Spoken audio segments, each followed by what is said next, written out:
Bersama mulai tahun 2021, pemerintah daerah diberikan wewenang dan mengizinkan kegiatan belajar mengajar secara tatap muka tanpa melihat zonasi resiko penyebaran pandemi. Namun, Pemda tidak bisa serta-merta memberlakukan KBM tatap muka. Pemda harus mempertimbangkan aspek kesehatan dan kesiapan setiap sekolah.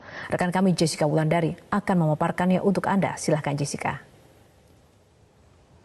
Ya, Yohana dan pemirsa, kemarin pemerintah pusat lewat Mendikbud Nadiem Makarim menyampaikan kalau di tahun 2021 pembelajaran dapat dilakukan dengan tatap muka di sekolah. Nah, nantinya Pemda yang akan memberikan kewenangan apakah sekolah siap atau tidak siap untuk melakukan pembelajaran secara tatap muka. Hari ini kita akan membahas sebetulnya apa saja alasan, kemudian dampak, dan juga bagaimana persyaratan agar Pemda bisa memperlakukan pembelajaran secara tatap muka. Di slide pertama kita akan melihat keterangan dari Mendikbud Nadiem Makarim yang menyampaikan perbedaan besar di SKB sebelumnya ini adalah peta zonasi resiko tidak lagi menentukan izin pembelajaran tatap muka. Ini emang berbeda dibandingkan pada sebelumnya pada bulan Agustus yang menyampaikan kalau pembelajaran secara tatap muka ini dapat dilakukan hanya di zona kuning dan juga zona hijau. Namun saat ini tidak lagi mempertimbangkan peta zonasi. Mengapa demikian? Ini kita lihat ada keterangan selanjutnya. Pemda akan menentukan sehingga bisa memilih daerah dengan secara detail. Nah, pemerintah pusat ini menilai kalau Pemda yang paling mengetahui bagaimana kesiapan dan juga kebutuhan dari setiap tatap muka. Di slide kedua kita akan melihat sebetulnya apa sih alasan dari pemerintah pusat untuk memberlakukan pembelajaran secara tatap muka. Ya, Mendikbud Nadiem Makarim ini juga menyampaikan kita harus menyadari bahwa setelah melakukan evaluasi hasil dari pembelajaran jarak jauh ini terdapat dampak negatif yang terjadi pada anak dan itu satu hal yang nyata. Ini dikarenakan memang pembelajaran secara jarak jauh belum optimal. Ini dikarenakan ada dua hal. Setidaknya yang pertama karena adanya kesenjangan infrastruktur di setiap daerah. Kemudian yang kedua, ketidaksiapan dari dunia pendidikan itu baik dari siswa dan juga guru untuk mengadopsi teknologi. Namun sebetulnya bukan karena tidak optimal saja. Pemerintah juga menetapkan dua prinsip dalam pemberlakuan nantinya secara tatap muka. Yang pertama ini dengan mempertimbangkan kesehatan baik dari masyarakat, kemudian siswa dan juga guru. Dan yang kedua ini pemerintah memiliki prinsip kalau ini tidak wajib. Ini hanyalah diperbolehkan dan diizinkan sesuai kebutuhan dari setiap daerah. Nah, kalau kita sudah melihat alasannya, sekarang kita akan melihat sebetulnya apa sih kriteria dari daerah yang boleh memberlakukan pembelajaran secara tatap muka. Nah, mulai Januari tahun 2021, KBM tatap muka ini dapat berlaku. Sehingga apabila sekolah yang ingin memberlakukan tatap muka, mulai dari sekarang mulai bersiap untuk beberapa persyaratan yang harus dipenuhi. Namun kalau dari sisi daerah kita akan melihat yang pertama persyaratannya, daerah harus mempertimbangkan bagaimana tingkat resiko penyebaran COVID-19 di daerah tersebut. Kesiapan fasilitas kesehatan dan kemudahan belajar dari rumah. Kemudian adanya kebutuhan layanan pendidikan, ketersediaan akses transportasi, dan juga kondisi geografis dari daerah sendiri. Apabila ini semua sudah dipenuhi, maka pemerintah daerah ini memperbolehkan sekolah untuk mengajukan izin.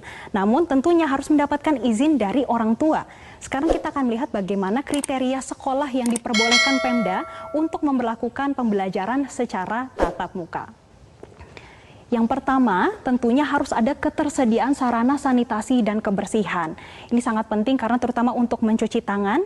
Dan yang kedua, ini mudah mengakses fasilitas kesehatan. Apabila di lingkungan sekolah ini ada yang terkena atau terpapar pandemi COVID-19, ini bisa segera ditangani oleh fasilitas kesehatan. Dan selanjutnya, sekolah juga harus siap menerapkan 3M, yaitu menggunakan masker, mencuci tangan, dan juga menjaga jarak. Setidaknya nanti di lingkungan sekolah yang dijaga jaraknya itu setidaknya 1,5 meter. Kemudian selanjutnya sekolah juga harus memiliki termogan. Ini untuk mengecek suhu setiap karyawan dan juga siswa yang hendak masuk ke lingkungan sekolah. Kemudian, sekolah juga harus memiliki pemetaan warga satuan pendidikan. Ini agar mudah untuk men-tracing apabila ada yang terpapar pandemi COVID-19. Dan yang terakhir ini yang paling penting, harus mendapatkan persetujuan dari orang tua. Apabila tidak mendapatkan persetujuan dari orang tua, maka anak diperbolehkan pembelajaran secara jarak jauh ataupun secara daring. Sedangkan kalau orang tua mulai setuju, maka anak dapat melakukan pembelajaran secara tatap muka. Dan kalau semua persyaratan sudah dipenuhi, sebetulnya ini masih akan masuk ke dua masa. Yang pertama, ini ada masa transisi dan juga masa kebiasaan baru. Pada masa transisi akan berlaku selama 2 bulan sejak tatap muka di sekolah, dan ini nantinya akan diberlakukan sistem shifting dan juga jadwal di sekolah tidak sepadat keadaan normal. Dan selanjutnya apabila dalam 2 bulan berjalan dengan baik, maka akan masuk ke kebiasaan baru. Nah pemirsa, kalau kita sudah melihat bagaimana persyaratan dari sekolah, kita akan melihat sebetulnya bagaimana dampak dan juga harapan agar kalau pembelajaran secara tatap muka ini memberikan dampak positif gitu. Ini yang pertama, kalau dampak negatif nih KBM tidak tatap muka, pertama adanya ancaman putus sekolah.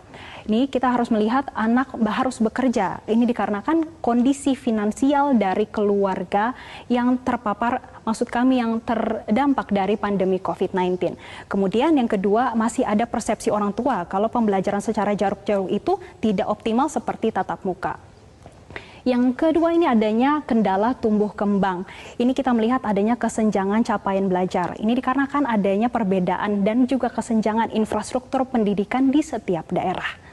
Kemudian selanjutnya ketidakoptimalan pertumbuhan pada usia emas. Ini dikhususkan untuk anak PAUD yang biasanya dikatakan dalam usia golden age.